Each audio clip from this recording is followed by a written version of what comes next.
আজকে আবারও অনেকদিন পর আরেকটা পার্সেল এনেছি। তো খুব বেশি দিন পর না, কারণ কাছাকাছি সময় অর্ডার করেছিলাম কিন্তু একটু আগে পরে হয়ে গেছে। তো যাই হোক, আজকের পার্সেলটা আসলে কি অর্ডার করেছিলাম সেটাই আপনাদের সাথে শেয়ার করতে যাচ্ছি। তো আজকের পার্সেলটা হচ্ছে গিয়ে অর্ডার করেছি না হলো আরও ১ সপ্তাহর বেশি হয়ে গেছে। তো এই এতদিন লাগলো আমার কাছে এই পার্সেলটা আসতে। আসলে আমি অর্ডার করেছিলাম কিন্তু তাদের কোনো একটা মিস্টেকের কারণে দেরি হয়েছে। তারপর আবার যেই দেরিটা হলো সেটা হয়েছে আমার ঠিকানায় না দিয়ে এটা পাঠিয়ে দিয়েছিল অন্য কোনো ঠিকানায়। তার জন্যে আমাকে অনেক ঘুরতে হয়েছে পার্সেলটার জন্য। কিন্তু এই পার্সেলটা ছিল আমার কাছে খুবই ইম্পর্টেন্ট, কারণ এটা আসলে একটা ফিক্সড টাইম করে দিয়েছে, যেহেতু সামনে ১৬ই ডিসেম্বর।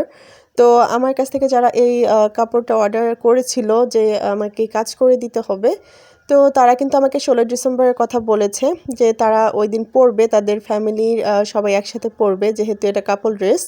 তো এখানে কিন্তু তাদের বাচ্চাদের জন্যও আছে। তো একটা বাচ্চার জন্য আর একটা বাচ্চার বাবার জন্য আর হচ্ছে তার মায়ের জন্য। তো এই হচ্ছে ৩ জনের আসলে একরকম কাপড়। তো হোয়াইট কালারের মধ্যেই করতে বলেছে আমার পছন্দ অনুযায়ী। তো তার জন্যে কিন্তু ড্রেসগুলো আসলে অর্ডার করেছিলাম। তো অনেক দিন পর এলো। যাই হোক, এখন এতে আমার কাজ করতে হবে।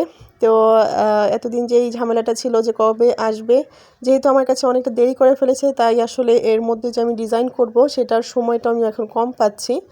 তো যাই হোক, কিছু করার নেই, করতেই হবে। আর আপনারা তো সাথেই আছেন, কি করব, কিভাবে করব সবকিছু সামনে ডিটেইলসে দেখাবো। তো পাশেই থাকবেন পুরো ভিডিওটার। তো এখানে আমি একটু মেজারমেন্টটা করে নিলাম, কারণ যেহেতু ছোট্ট বাচ্চার জন্য যেটা আমি অর্ডার করেছিলাম সেটা কিন্তু আমাকে বাচ্চার বয়সটা বলেছিল আর আমাকে একটা পাঞ্জাবি লম্বার মাপ দিয়েছিল, কোনো সাইজ বলেনি। যার জন্য আসলে তাদেরকেও আমি সেই লম্বার মাপটাই বলেছি যে এই মাপে আপনারা যেই সাইজ আসে সেটাই পাঠিয়ে দিবেন। তো সেটাই একটু মেপে দেখলাম ঠিক আছে কিনা, একদম পারফেক্ট দিয়েছে, একটুও কম বেশি নয়।